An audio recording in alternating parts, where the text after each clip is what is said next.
Audiolibros en 15 minutos. Suscríbete al canal y explora un nuevo libro cada día. La ansiedad alguna vez se vio como una parte esencial del ser humano. Con los titulares a todo volumen con cifras récord de trastornos de ansiedad, puede parecer que la ansiedad es algo exclusivo de nuestra frenética era moderna. Pero, en realidad, el concepto existe desde hace siglos. La palabra proviene de la palabra griega antigua ang, que significa agobiado o preocupado.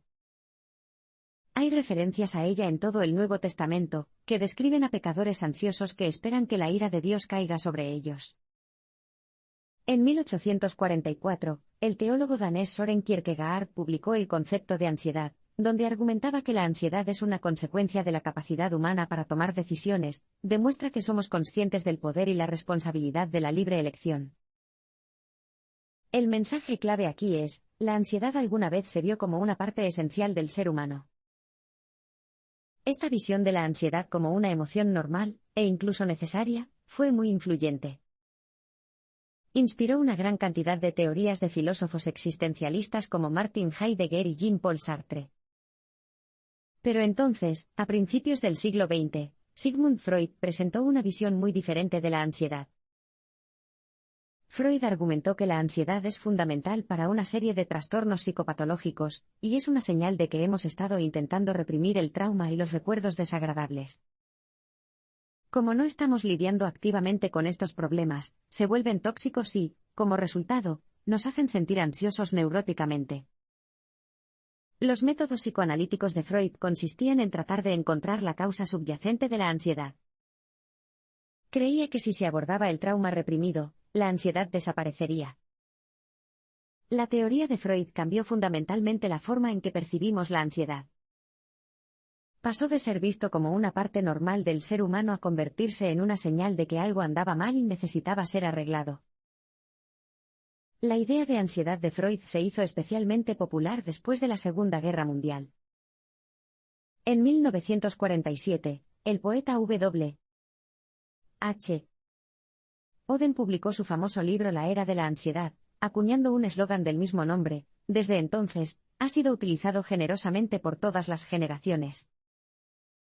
Cineastas como Alfred Hitchcock y Woody Allen empezaron a incluir personajes ansiosos en sus películas, mientras que The Rolling Stones empezaron a escribir canciones sobre amas de casa que utilizaban Valium. Hoy en día, una simple búsqueda en Google de ansiedad arrojará más de 42 millones de visitas. Así que, claramente, los trastornos de ansiedad son algo de lo que hablamos mucho. Pero todavía hay mucha confusión sobre lo que realmente significa estar ansioso. En el próximo parpadeo, examinaremos qué distingue a un trastorno de ansiedad de las preocupaciones cotidianas. Los criterios para diagnosticar los trastornos de ansiedad cambian constantemente. ¿En qué momento una cantidad normal de ansiedad pasa a ser un trastorno? El poder de diagnosticar un trastorno de ansiedad por lo general recae en un psicólogo o psiquiatra.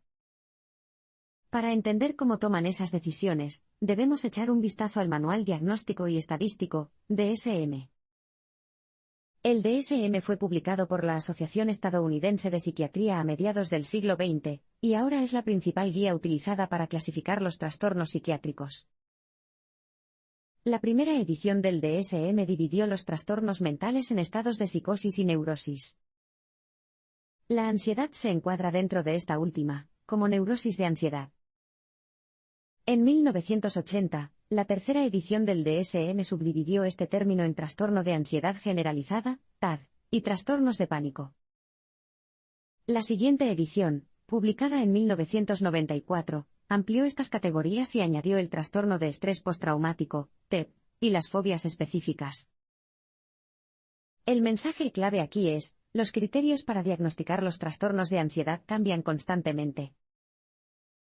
Para hacer un diagnóstico, un psicólogo evaluará los síntomas de su cliente comparándolos con una lista de verificación proporcionada por el DSM.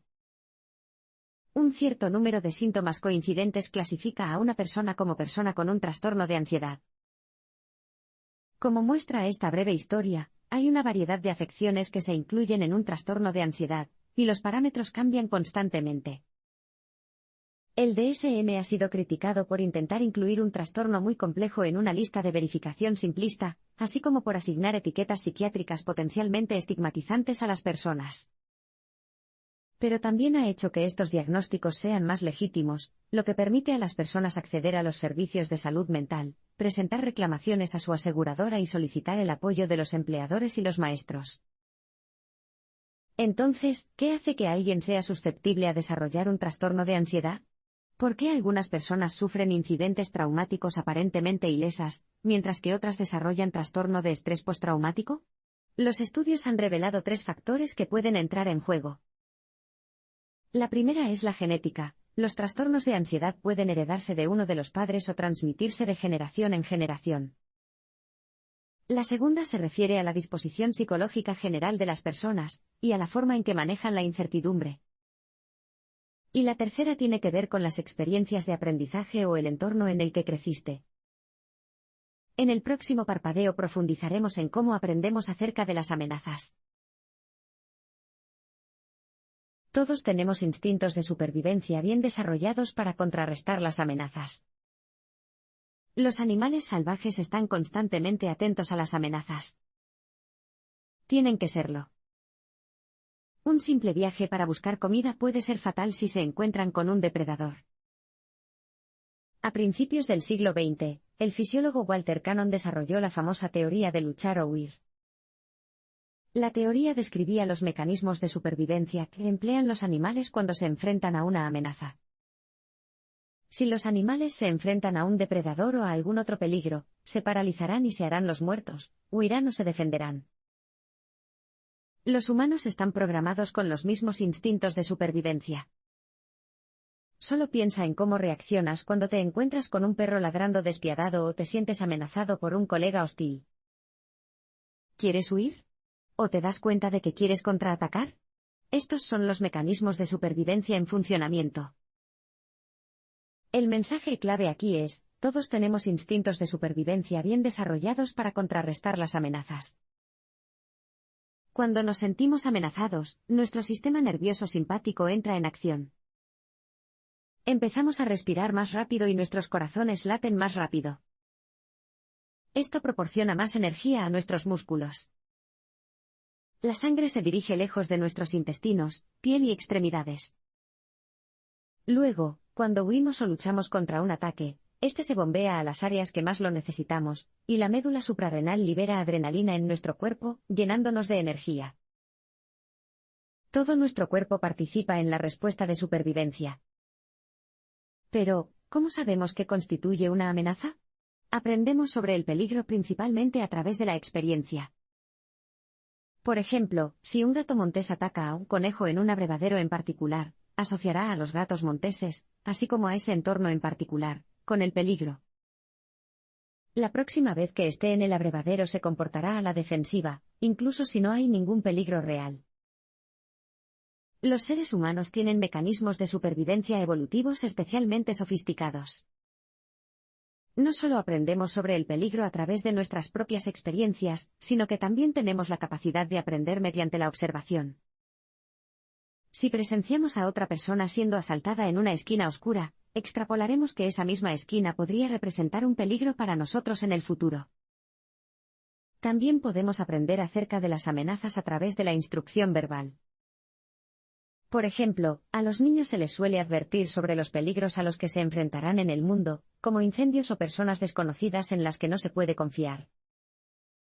La próxima vez que se encuentren con una amenaza de este tipo, sus instintos de supervivencia se activarán automáticamente. Nuestros sistemas de supervivencia integrados son cruciales, nos ayudan a mantenernos con vida. Pero a veces pueden actuar a toda marcha, percibiendo amenazas donde no existen. Tener un trastorno de ansiedad lo pone en alerta máxima ante posibles amenazas. Imagínese lo aterrador que sería caminar hasta la tienda de la esquina si sintiera que cada paso que diera podría activar una mina terrestre oculta. Otras personas solo ven una calle tranquila, mientras que tú ves el peligro en cada esquina. Las personas que tienen trastornos de ansiedad están muy atentas a las posibles amenazas. En el caso de una fobia específica, como la aracnofobia, esta vigilancia se dirige hacia un objeto en particular. Una persona puede interpretar todo lo que ve u oye como si fuera una araña. Además, los trastornos de ansiedad social ponen a las personas en alerta máxima en los entornos sociales, lo que significa que una reunión divertida podría, en cambio, parecer un campo minado de posibles humillaciones. El mensaje clave aquí es, tener un trastorno de ansiedad lo pone en alerta máxima ante posibles amenazas. Esta hipervigilancia mantiene a los sistemas de supervivencia en un estado de alerta máxima constante, lo que significa que el sistema nervioso simpático entra en acción. Esto provoca que las hormonas del estrés, como la epinefrina y el cortisol, se liberen en el cerebro. Nuestros cuerpos ahora están preparados para hacer frente al peligro, y nuestras mentes se centran en el origen de las amenazas. Las personas que tienen trastornos de ansiedad suelen tener problemas para distinguir entre amenazas reales e imaginarias, lo que significa que reaccionan de manera desproporcionada ante situaciones que en realidad no amenazan su supervivencia. También sobreestiman la probabilidad de que las cosas vayan mal, y subestiman su propia capacidad para hacer frente a la situación si llega a ocurrir. Estos sentimientos pueden ser muy angustiantes, por lo que las personas con trastornos de ansiedad suelen hacer todo lo posible para evitar cualquier situación potencialmente incómoda. Alguien que tenga miedo a las alturas podría evitar todos los edificios altos, y alguien con ansiedad social podría asegurarse de rodearse siempre de personas que conozca bien. Las personas con trastorno de ansiedad generalizada no tienen ningún desencadenante específico que deban evitar. En cambio, experimentan un flujo constante de pensamientos ansiosos sobre cualquier cosa.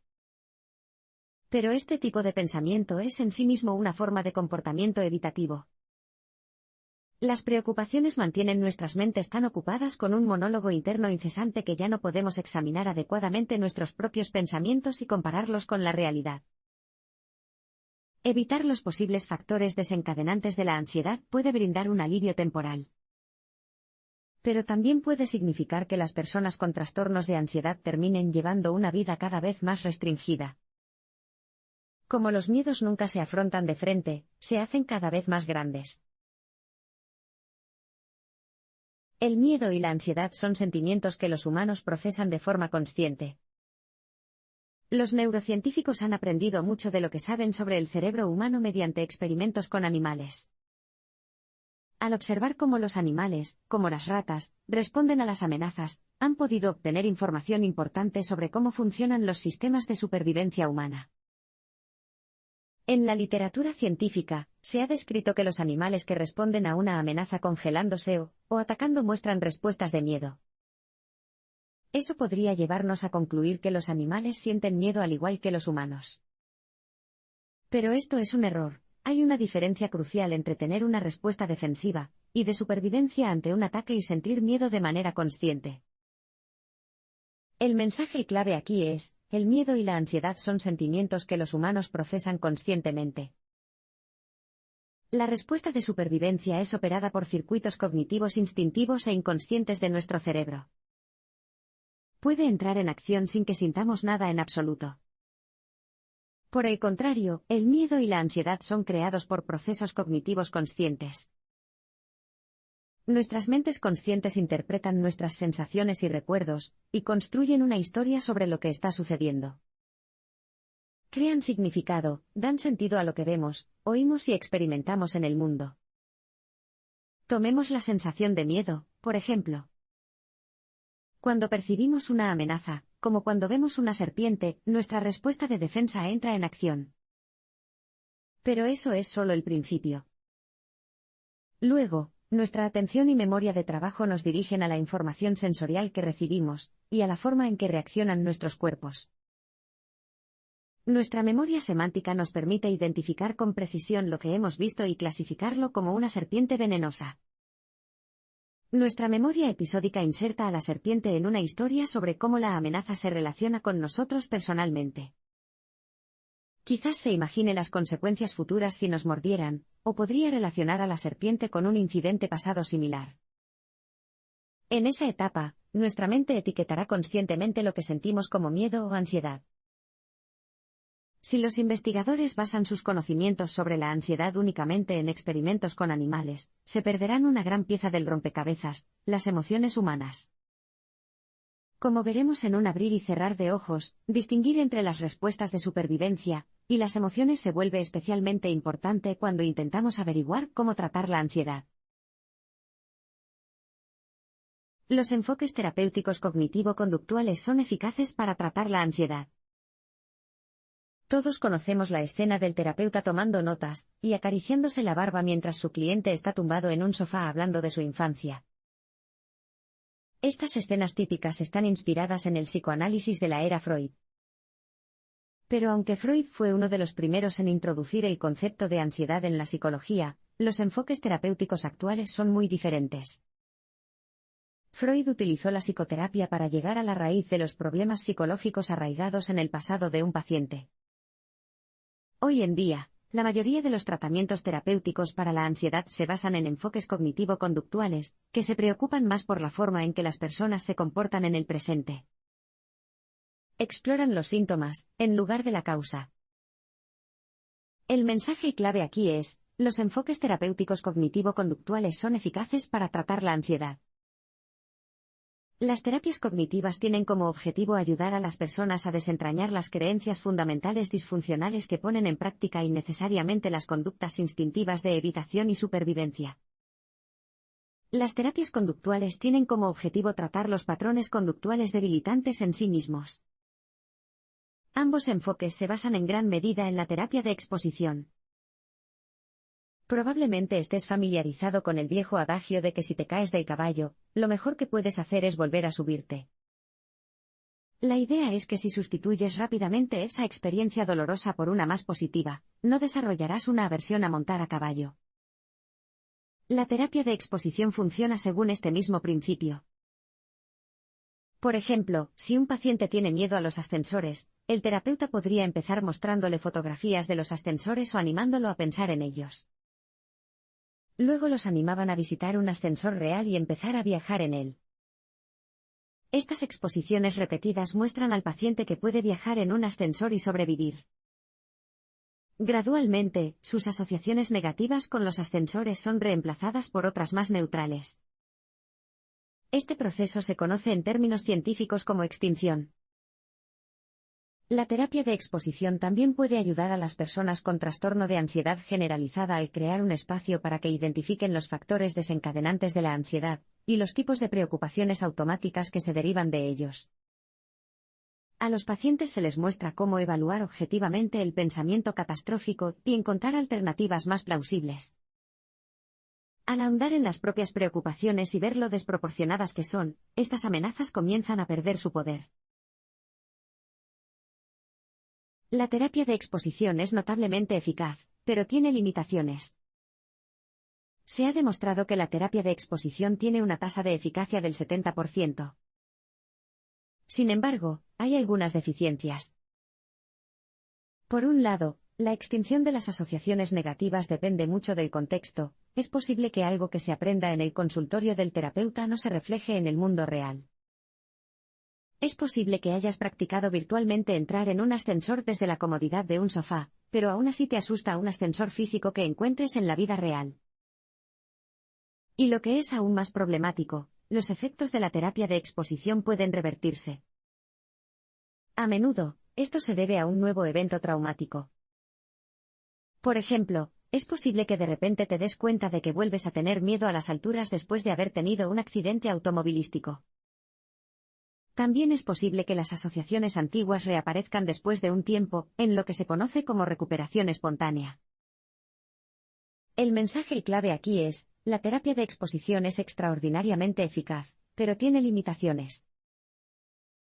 Al hacer sonar una campana justo antes de servir la comida, el fisiólogo ruso Iván Pavlov entrenó a sus perros para que salivaran cuando escuchaban el ruido de una campana. Luego logró extinguir esa asociación tocando repetidamente la campana sin servir ningún alimento. Pero cuando tocó el timbre después de un descanso, los perros volvieron a salivar.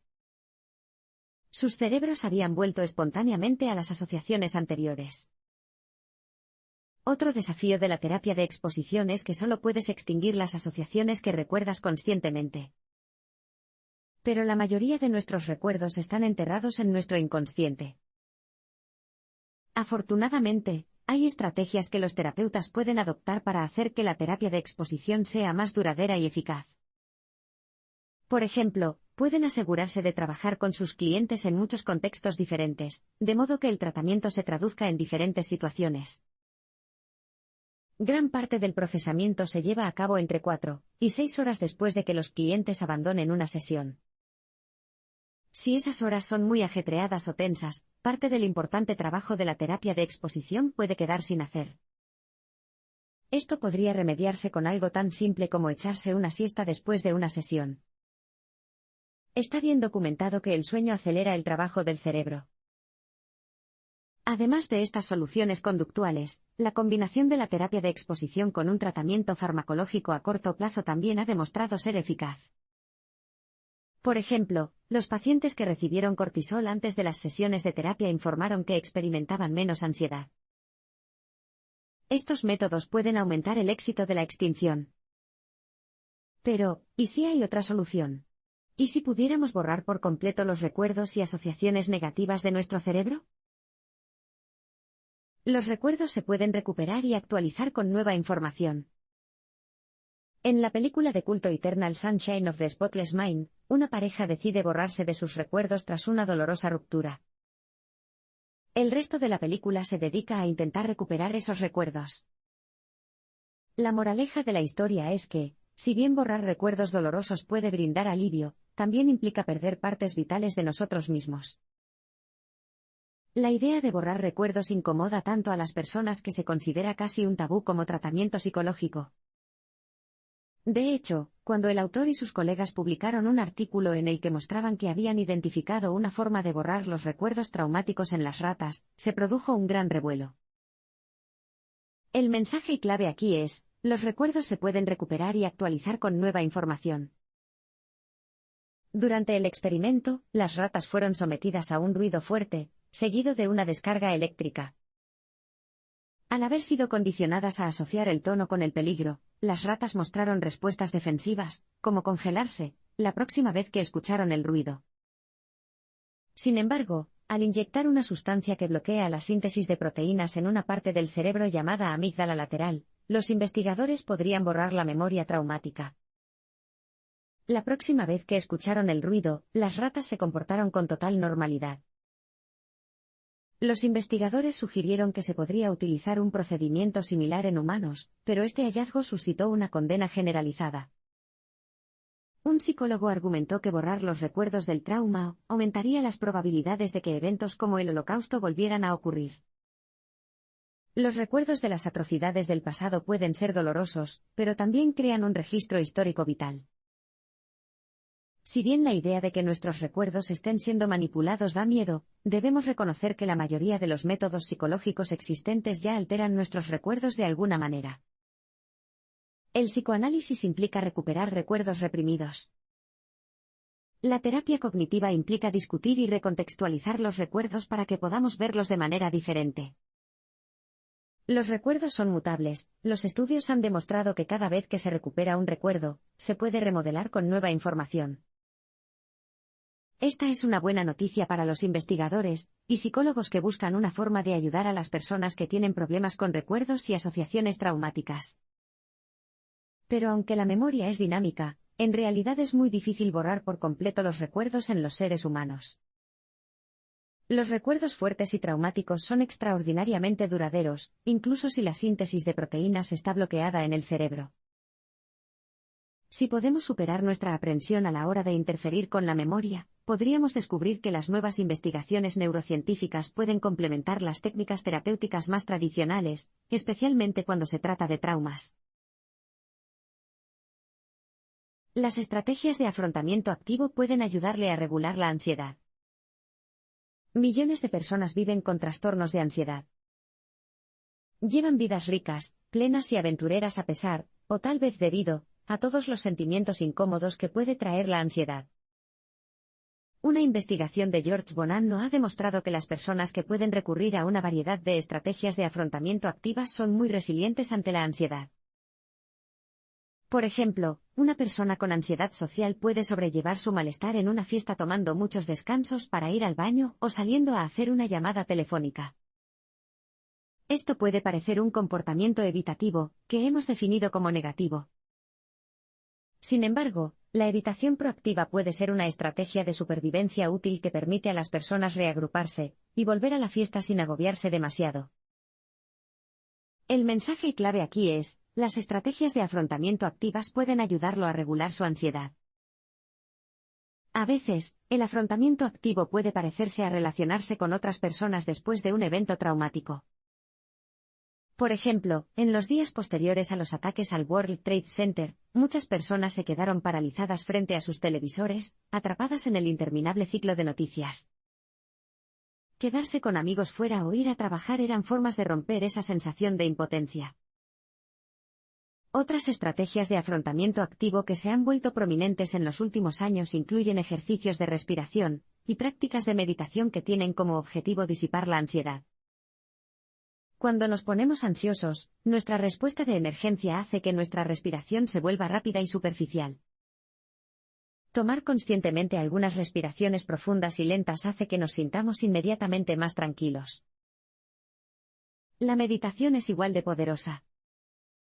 Técnicas como la atención concentrada pueden enseñar a las personas a alejar sus mentes de las preocupaciones frenéticas y los pensamientos contrapuestos y, en cambio, a centrarse en determinadas sensaciones del cuerpo o en los objetos de la habitación. El monitoreo abierto, también conocido como atención plena, entrena a las personas para observar su entorno, pensamientos y sentimientos de una manera neutral y tolerante. Lo más importante es que la meditación puede enseñarnos a ser desinteresados, es decir, a dejar de tomarnos nuestros pensamientos de manera tan personal. Esto automáticamente hará que la ansiedad sea menos persuasiva. Después de todo, la ansiedad depende en gran medida de la identificación con un yo que puede ser humillado, dañado o amenazado en algún escenario futuro. Las habilidades de afrontamiento activo son muy subjetivas. Lo que podría ser un bálsamo para la ansiedad de una persona puede resultarle abrumador y estresante. El afrontamiento activo consiste en identificar lo que funciona para usted y tener a mano una variedad de estas técnicas.